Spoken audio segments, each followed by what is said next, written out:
asalaamaaleykum maa ngi leen di nuyu yéen journalistes yi ci seen teewaay di leen xamal ni man maa ngi tudd Djibril Sarr juddoo Thiès màggee Thiès yaroo Thiès ma jàngee fi étude primaire defee fi étude secondaire au lycée Malick Sy de Thiès bi ma amee bac ba pare ma dem université de Dakar dem ci faculté bu ñuy wax faculté de médecine de pharmacie et d'odontologie ba ma jàngee foofu ba pare ci la am sama doctorat en pharmacie nekk docteur en pharmacie bi ma paree jàng juste ma nekk représentant médical ci benn laboratoire bu ñuy wax Rémé Pharma maanaam may def ay visite médicale di dem ci dëkk yu bëri ci Sénégal ci visite yooyu ma doon def laa xamee dëkk bu ñu naan Géoul nag bu ma ñëwee ba foofu gis ni am na benn médecin privé bu fa nekkoon def liggéey boo xam ni de façon bénévole te li ci gën a yéeme mooy dëkk boobu amul pharmacie ba ma fa taxawee waxtaan ak médecin bi ma ne ko waa dëkk bi lu tax amul pharmacie nan la nit ñi di def ba jënd ay garab mu ne ma nit ñi dañuy dem ba Kébémer wala ñu dem ba Louga pour jënd garab ma ne lii de moom doy na waar moom ci laa commencé bi ma da ñibbisee Dakar man dinaa def ay investigation ci dëkk bi xam ban dëkk la ak ndax man dinaa mën a dem foofu ci àll bi ubbi fa pharmacie quoi ba demee laajte mel ni yàlla moom foon ma woo mat rek ma ne man daal naa jàpp ci yàlla ma déposé dëkk bi comme amuñu ñoom fu ñuy jëndee garab ma jaamu ci yàlla ma dem direction pharmacie déposé ñu jox ma autorisation ma ñëw noonu laa ubbee Géoul ma ubbi ma fa ubbee tamit nekk fa mu doon dëkk boo xam ne ñoom dañ ma adopté def ma comme seen doom ma nekk ak ñoom ñu bëgg ma sëriñ si nit ñi mu mel ni daal man fa laa juddoo fa laa màggee sax vraiment loolu tamit maa ngi koy rafetlu bu baax ci waa Géoul yi dëkk la boo xam ne dañ ma adopté te ba léegi dañ ma adopté parce que c'est ma deuxième moom mooy sama ñaareelu dëkk bi ma nekkee Géoul ma toog fa foog boobu dëkk bi presque àll na woon ma ne man am naa xam-xam jàng naa xam-xam bi nan laa ko war a mën a defee au service de Géoul pour jëriñ Géoul li ma njëkk a def ma xool ñeenti enseignants yoo xam dama miinante woon ak ñoom dañ daan waxtaan souvent ma ne xam nga lu ñu def comme yéen am ngeen xam-xam seen xam-xam bi na ngeen ko def au service de Géoul xool nan ngeen di xalaatee génne ay xalaat yoo xam ni buñ ko jëfee Géoul na mën a développer maanaam ci laa créé groupe d'études et de réflexion pour le développement de Géoul c'est-à-dire ñeenti nit la yoo xam dañuy daje chaque fois pour xalaat naan dëkk bi lii manqué na fi lii nan la ñu mën a def ba dëkk bi développé parce que jàpp naa ni dëkk bi bu développé man sama business nga xam ni pharmacien la day gën a développé sax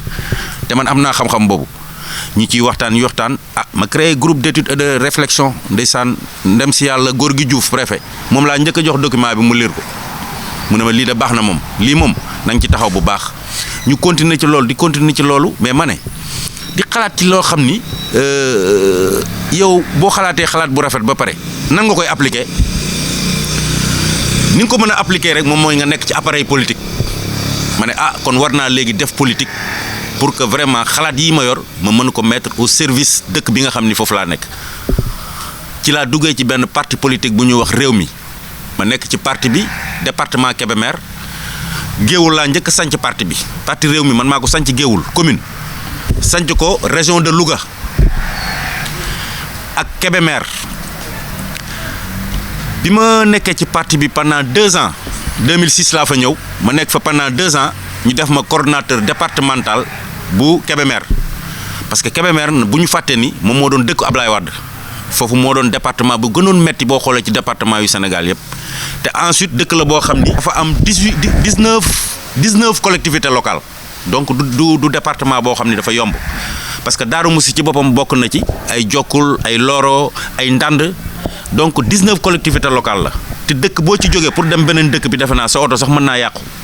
mën naa couler biel parce que dafa bëri suuf ma nekk ci parti boobu pendant 11 ans di liggéeyal loolu parti boobu parce que balaa loolu sama mbokk yëpp dañ ne ma woon naa ñëw politique Géoul ma ne non naa ñëw politique Thiès ma ne Thiès jaru ko ndax Idrissa Seck moom moo fi nekk ñeneen ñi nga fa donc Thiès mokk na bu ma ko mënee bëggee dimbale naa dem Kébémer fi nga xam ne dara newu fa ma installé fa réew mi léegi ma ñëw Kébémer installé fa réew mi ma bàyyi Thiès ma ne léegi comme Thiès moom vraiment moom leader bi moo fi nekk donc Thiès mokk na naa dem bu ma ko bëggee jàppale ma dem Kébémer jéem a lawal foofu parti bi noonu laa demee Géoul di fa politique ba nekk responsable départemental pendant 11 ans mais ci biir loolu lépp li ma nekk géewul yëpp bi ñu demee ba 2006 jot 2006 bi mu jotee man ak samay xarit yoo xam ne ñu bëri nekk nañ fii ak ñeneen man na ma ni man dama bëgg a liggéey ci citoyenneté maanaam liggéey ci biir askan bi liggéey ndoog askan bi di leen gis ma ne ñu jàpp ni dañoo war a ñu créer benn association bu ñuy wax ànd jàppante ci suñu wareef association bi muy association d'aide d'entraide et de solidarité maanaam jàppalante ci biir d'ailleurs ci cadre association boobu ànd jàppante suñu waree la ñu defee ay activités yu bëri fii biir Thiès defe naa ni presse locale bi fi nekk ay Sud FM ay RTS presse locale bu fi nekk yëpp ñoom mën nañ ma témoigner parce que ñoom chaque fois ñoom ñoo doon ñëw ci suñu manifestation yi di ma interviewer RTS Sud FM defe naa ñoom ñaar principalement ñoom ñoo doon ñëw ak Dunia ñoom ñoo doon ñëw principalement di ma interviewer ci cadre boobu la ñu defee ay manifestations sur le plan culturel maanaam ñu organise làmb bu mag rendre hommage ku mel ni Landing Diamé nga xam ni icône la ci làmb bi ñu rendre ko hommage ci cadre santé ñu def ay consultation gratuite ay don de sang loolu hôpital régional archive yaa ngi fi ci wàllu environnement ñu def fi ay setal ba sax am sax benn prix sur l'environnement def naa ni ingénieur kii moo ko jël si woon sax Yankoba c'est un ingénieur moom moo demoon mairie ñu jox ko prix bi quoi parce que boobu environnement lañ doon ci association pour vous dire que ñun depuis 2006 ñi ngi yëngu dans la citoyenneté askan bi xool problème yi li ñu jànkotoo ñu dem waxtaan ak ñoom def benn affaire sur le plan de l'éducation tamit association bi def na ci lu bëri donc def nañu ay concours dañu invité école yi nga xam ne ñoo nekk ci école primaire yi nga xam ne ñoo nekk Thiès invité lu mat ay 6 écoles seen meilleurs élèves ñu ñëw defal leen concours jël nañ tamit ay daara yu bëri yoo xam ne ñi ngi Thiès fii ñu jël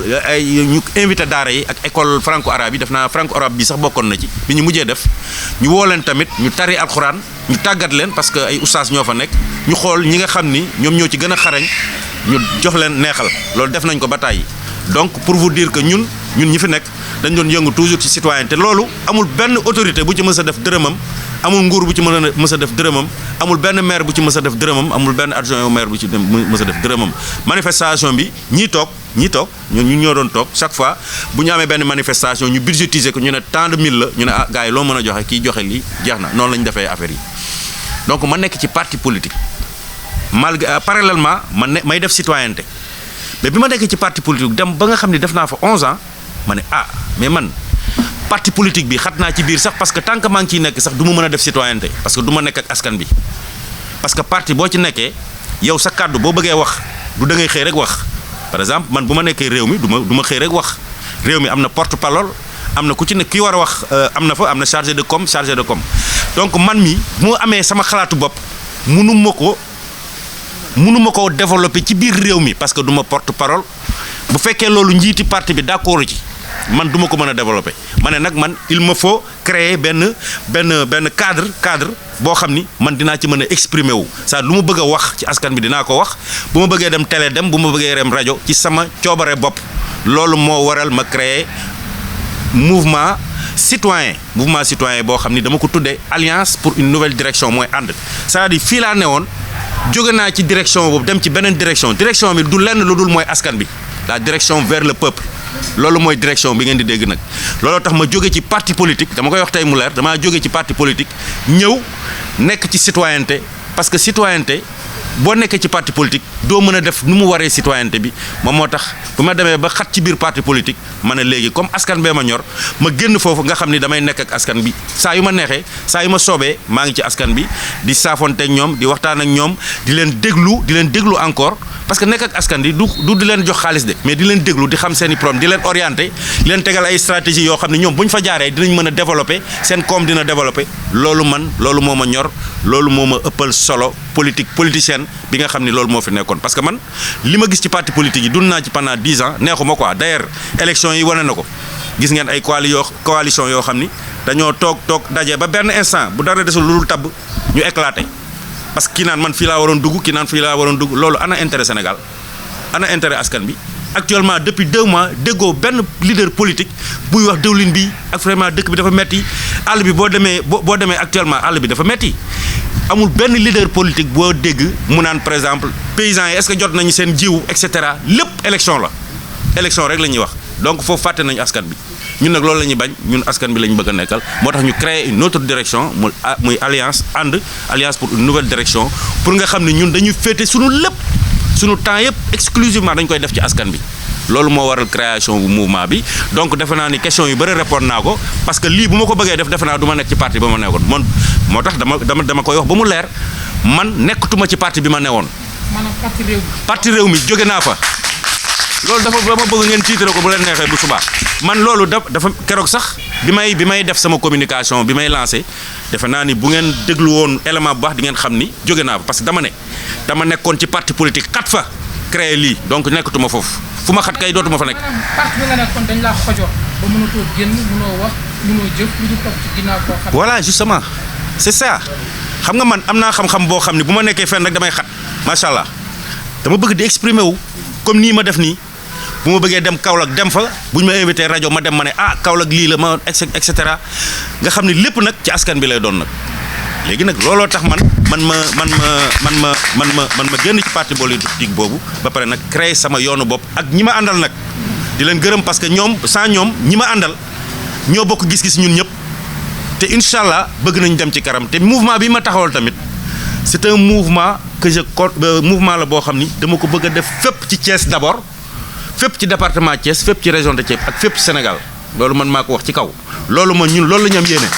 suñu yéene moom mooy vraiment lawal mouvement bi fu nekk parce que fu ne am nañ fay nit ak ay xarit wax dëgg yàlla macha allah même bitim réew am nañ fay ay nit am nañ fay ay xarit actuellement bi ñu créé mouvement bi ba léegi ku ci nekk mi ngi may woo ñu ngi ñuy woo ku ci nekk man de yow de boo duggee ci lii man dinaa ci bokk ñoo xam ni mosu ñoo xam politique ñii ñi ngi nekk Tamba ñii ñi ngi nekk ay Ziguinchor ku ci nekk mi ngi may woo naan man de bëgg naa bokk loolu moo tax ñun mbir mi du loo xam ne dañ koy caaxaane dañ koy def mouvement boo xam ni dañ ciy def politique de développement politique sociale politique de développement parce que am nañu ay borom xam-xam ñu nekk ci mouvement bi yoo xam ne loolu mooy seen liggéey am na ñoo xam ne ñu ngi fii seen xam-xam ci loolu la màcc moo tax ñun ci loolu la ñu bëgg a yëngu bàyyi politiciens yi ñuy kaas ay poste ak ñuy def seen i affaires yooyu nag lañ ci bëgg a génn waaye nag politique tamit boo citoyenneté tamit boo koy def bu fal jotee da nga war a dem de man mii ci askan bi laa taxawal damaa war a dem ñu fal ma parce que yow askan bi moo la tax a jóg pour que ñu fal la pour que yow nga mën faa nekkal askan bi loolu moo waral nag ñun waa ànd ñu ne woon léegi dañ ci doon xalaat est-ce que ñun dañuy dem ci élection yi wala dañuy toog xaar nii rek wala bu ñu dem ci élection yi ndax dañuy ànd ak nit et cetera question boobu ñun réglé nañ ko parce que décidé nañu ñun dem ci élection ànd ak beneen mouvement boo xam ne ñun dañu jàpp ni mouvement boobu ñun ñoo bokk gis-gis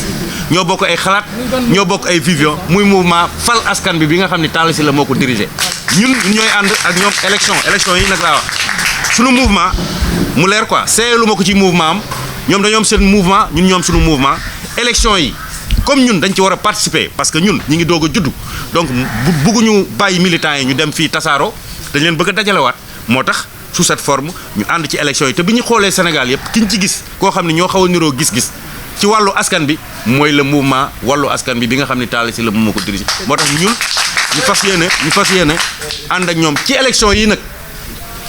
bu élection yi jeexee ñun ñu def sunu évaluation continuer sunu yoon nag loolu damaa bëgg mu leer tamit bu ngeen di bind ngeen bind loolu. bu ñu paree dafa ñëw pour ànd ak Talla Sylla. alliance la pour élection législative yi parce que dañoo bëgg a participer ci élection yi askan bi moo ñu tax a jóg tey nii bu ñu nekkoon député ñun député askan bi lañ fay nekk et bu doon suñu sago suñu mouvement bi sax nekk majorité même à l'Assemblée nationale parce que bu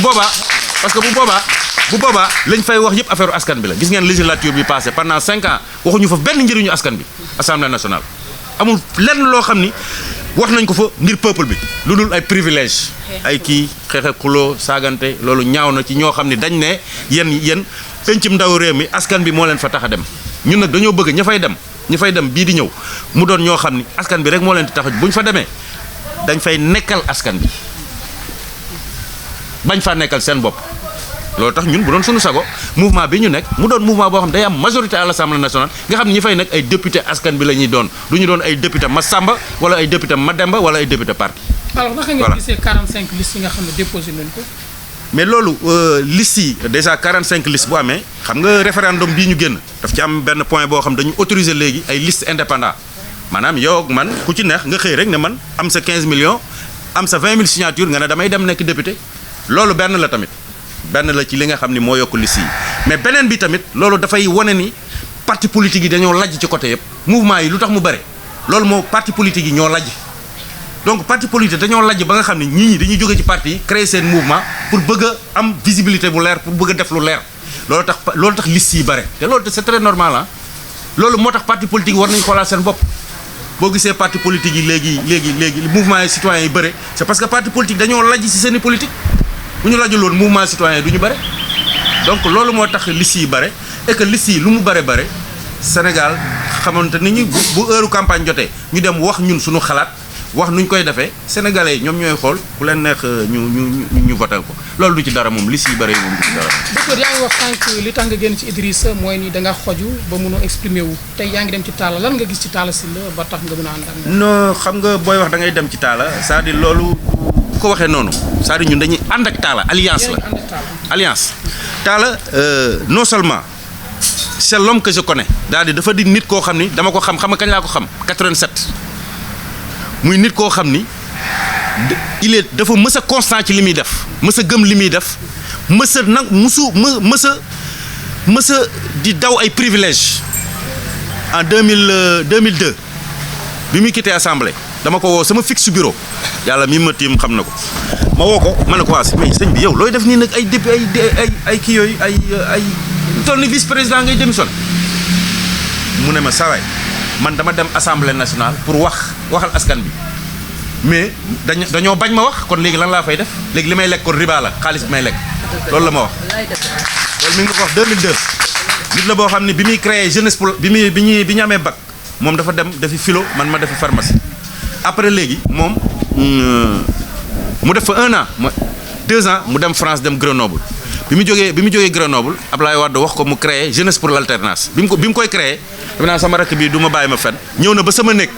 taf foofu la ko njëkk a taf sax ñu ànd maak moom ay Claudel ànd ci yu bëre pour mu expliquer mouvement boobu bi muy créé jëf jël bu njëkk ba laa la wax dafa ñëw ba sama néeg tamit ñun ñoo ànd Claudel dugg ci néeg yi am na sama benn ñees boo xam ne sax def naa mi ngi fi moom bokk na ci dugg ci néeg yi pour mu installer parti politique donc dafa di nit ku ma xam-xam nga malgré tout ça maa ngi moom mosuñu bokk parti saa yu ñëwee sama ngénte wala sama kër Dakar bu jëlee parole loolu lay wax danaan gis ngeen kii ni ñu mel maa ngi moom te pourtant mosuñoo bokk parti moo tax homme politique yi ma gën a nawu ci la bokk moom Talla da koy wax saa ñu ngi daje donc fii yàgg na fee ñëw sama kër Dakar yàgg na fee ñëw lu xew ma nga fa donc déjà xam naa ko xam nga loolu rek taxul ñu ànd mais li gën a tax ñu ànd moom mooy que ni vision bi mu am parce que nañu waxante dëgg nag Thiès am na ñu ko yor pendant fukki at man xaw ma woon da ngay am problème pour xam kan mooy maire Thiès léegi on sent que la ville vit dëkk baa ngi dund parce que moom moo ko dundal moom moo dundal dëkk bi parce que moom moo dem ci population bi di leen laaj di waxtaan ak ñoom même bu leen joxul dara bu ñu dajee day ñëw toog xam seen i mëbët xam seen i problème yëg leen parce que bu ñu la falee yow da ngaa war a yëg ñi la fal parce que ñi la fal ñoo la gën parce que bu ñu la falee yow waroo nekk ci kanamu ñi la fal sinon doo leen gis da nga war a nekk seen gannaaw ñoom ñu jiitu nga xam seen i jafe-jafe bu ñu daanoo nga xam ko bu ñu faq solo bu ñu lekkul nga xam ko mais bu ñu la falee rek nga teg seen kanam kañ ngay gestuwaat bu élection jotee rek nga ne nii nga gestu ñu waxaat leen bu ñu la falaatee nga demaat loolu moo war a jeex ci réew mi ñun loolu la ñu bañ moo tax ci Talla am na moom vision boobu moom Talla am na vision boobu moo tax ñun comme jege nañu ñu ànd ak moom ci élection yi ñu dëgmal loolu la. Mon nom est Djibril Sarr, je suis né à Thiès, j'ai grandi à Thiès, j'ai fait mes études primaires à Thiès, j'ai fait mes études secondaires au lycée Malick Sy de Thiès et ensuite après le bac je suis allé à l'université pour faire des études de pharmacie à la faculté de médecine, de pharmacie et d'odontologie, d'où j'ai eu mon diplôme de doctorat en pharmacie. Donc au terme de cette formation, après cette formation, je suis entré dans un laboratoire qui s'appelle Remefarm, où j'ai été pris comme délégué médical, visiteur médical. C'est dans ce cadre que j'ai eu à faire beaucoup de visites dans beaucoup de villes du Sénégal. C'est là où j'ai connu la ville Géoul, parce que ça m'a émerveillé quand je partais sur Louga et que je suis passé à Géoul. J'ai vu là-bas un médecin privé dévoué dans un petit coin qui faisait du bénévolat avec beaucoup de personnes qui faisaient des consultations. Et quand je me suis approché de lui, on m'a dit que c'était même un ancien interne des hôpitaux, hein, qui est revenu dans sa ville pour faire du social. Donc ça m'a émerveillé. Un ancien interne des hôpitaux qui fait des consultations dans une ville sans demander rien. Parce qu'un ancien interne des hôpitaux, à Dakar, les consultations, c'est 25 000, les cabinets privés. Donc, je me suis approché de lui, on a discuté, et là, je me suis dit que moi, une fois au retour à Dakar, je vais faire des investigations pour voir si je pourrais m'installer à Géoul. Parce que quand je les ai demandé où est-ce que vous trouvez les médicaments, ils m'ont dit que pour acheter des médicaments, ils sont obligés d'aller jusqu'à Kébémer ou bien jusqu'à Louga pour acheter des médicaments. Mais ça, c'était vraiment dur, avec un médecin qualifié qui est dans cette ville-là. Donc quand je suis retourné à Dakar, j'ai fait des investigations, ensuite pour connaître la ville, ensuite j'ai déposé pour venir m'installer dans cette ville-là. Et je ne l'ai pas regretté depuis ce jour-là, parce que c'est une ville vraiment qui m'a réellement adopté. Parce que quand je suis venu, vraiment, ils m'ont adopté, ils m'ont accompagné, ils m'ont conseillé. J'en profite même pour les rendre vraiment hommage, parce qu'ils m'ont beaucoup aidé, surtout les chefs religieux, les mourites, les khadres, etc. Vraiment, c'est une ville que j'aime beaucoup. Donc, je me suis installé dans cette ville pour travailler. Alors là, quand j'étais dans cette ville, vous savez que les petites villes, villages presque, bon, il y a le désœuvrement. Quand je me dis que, mais qu'est-ce qu'il faut faire pour cette ville? Parce que moi, je suis un cadre. Je dois même être utile pour cette ville-là. Donc quand je suis venu, j'ai regroupé 3 enseignants et moi, nous sommes 4, pour réfléchir sur les voies et moyens pour développer Géoul. C'est là où j'ai créé le groupe d'études et de réflexion. Donc c'était un cadre pour réfléchir sur les voies et moyens à développer Géoul. Après une année, je me suis dit que, à beau réfléchir, à beau faire des stratégies, il faut entrer dans un appareil politique pour pouvoir les appliquer. C'est là où je suis entré dans un parti politique qui s'appelle le Réumi, où pendant 2 ans, en 2006, en 2008, j'ai été responsable départemental du parti Réumi à Kébémer. Vous savez que Kébémer est une très grande ville, parce que c'est la ville de Ablaye Wade. Ensuite, c'est une ville qui a 19 collectivités locales, 19 communes. Et entre chaque commune, la distance est très longue et les routes, il n'y a pas de piste de production et les routes sont très sablonneuses. Donc c'est un département difficile à travailler. Moi-même qui vous parle, j'ai perdu 2 Mercedes là-bas pour des déplacements dans la police. 2 Mercedes. Qui me l'a donné? Personne. Donc j'ai fait ça pendant très longtemps. Mais en 2006 aussi, à Thiès, j'ai créé une association qui s'appelle Association And Diapante si sunu wareef, avec des amis qui sont, il y a même certains qui sont là. C'est une association d'entraide et de développement où on a eu à faire beaucoup de manifestations et beaucoup d'activités sur le plan de l'éducation, sur le plan de la santé et sur le plan de l'environnement. Donc je pense que la presse locale même m'est témoin, parce qu'ils venaient souvent couvrir mes manifestations à Grand Thiès. Donc sur le plan de la santé, on a fait des consultations gratuites, on a fait des dons de sang. Sur le plan de l'environnement, on a fait des opérations de set-setel, etc. On a même fait des opérations de désinfection à l'approche de l'hivernage en collaboration avec les services d'hygiène. Sur le plan de l'éducation aussi, on a fait vraiment beaucoup de choses avec les Dara.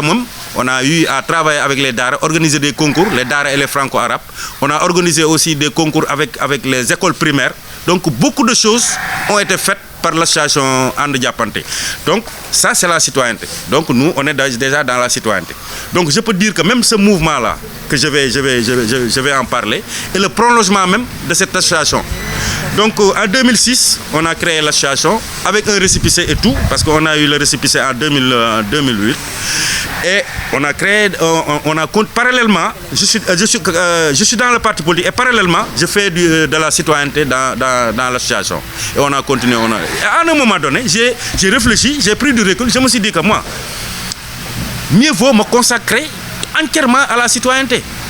Parce que dans un parti politique, je ne peux pas m'exprimer. Je ne peux pas m'exprimer. Et puis, ce n'est pas un cadre qui me permette vraiment de travailler avec les populations, de faire de la citoyenneté, d'être avec le peuple, etc., etc., etc. C'est là où je me suis dit que moi, finalement, je vais me consacrer entièrement à la citoyenneté. C'est pour cela que j'ai créé l'Alliance pour une nouvelle direction vers le peuple. Parce que j'étais dans une autre direction, mais maintenant c'est une autre direction, vers le peuple, quoi. Je me consacre entièrement et totalement à la citoyenneté. C'est là où j'ai créé le mouvement Alliance pour une nouvelle direction, avec mes amis qui sont là. Vraiment, je les félicite parce que c'est des gens aussi qui sont dévoués, qui se sont donnés corps et âme pour que ce mouvement puisse avoir lieu. Maintenant, pour les élections législatives, on s'était dit la fois passée que j'allais convoquer la presse pour leur dire que si d'abord nous irons aux élections législatives, et si nous partons aux élections législatives, avec quel mouvement ou bien avec quel parti politique nous allons aller ensemble, parce que le temps est très court pour que nous soyons prêts pour partir aux élections législatives. C'est dans ce cadre qu'avec mes responsables, on s'est réunis et on s'est mis d'accord pour être alliés avec le mouvement Fal Askan Wi. Je dis bien pour être alliés avec le mouvement Fal Askan Wi. Ces deux mouvements, moi c'est le mouvement Alliance pour une nouvelle direction, et là-bas c'est le mouvement Fal Askan Wi. Donc pour ces élections législatives, je précise bien, parce qu'on ne voudrait pas laisser nos militants comme ça ni ces élections, donc on voudrait les regrouper dans ce cadre pour qu'on participe aux élections. Parce que participer aux élections aussi, ça fera du mouvement sa visibilité aussi. Et le leader aussi sa visibilité. Donc c'est une stratégie aussi qui est très bonne. Et on a choisi le mouvement Fal Askan Wi parce qu'on s'est dit que nous avons des convergences d'idées. Et nous avons presque les mêmes visions de la chose. Parce que pour qui connaît l'homme, parce que moi je connais la personne, c'est une personne qui a toujours milité et œuvré dans la citoyenneté. C'est une personne qui a toujours été constant dans ses démarches. C'est une personne qui n'a pas été tout le temps... c'est pas une personne qui s'occupe trop des privilèges. Donc c'est une personnalité qu'on a connue depuis le lycée en 87. Donc on s'est dit que ce Michel-là, on peut partir aux élections, on peut s'allier avec Fal Askan Wi. Donc c'est la raison pour laquelle on a choisi Fal Askan Wi à l'unanimité avec tous nos responsables pour aller aux élections législatives du 30 juillet 2017. C'est ce qui explique le choix du mouvement Fal Askan Wi. Donc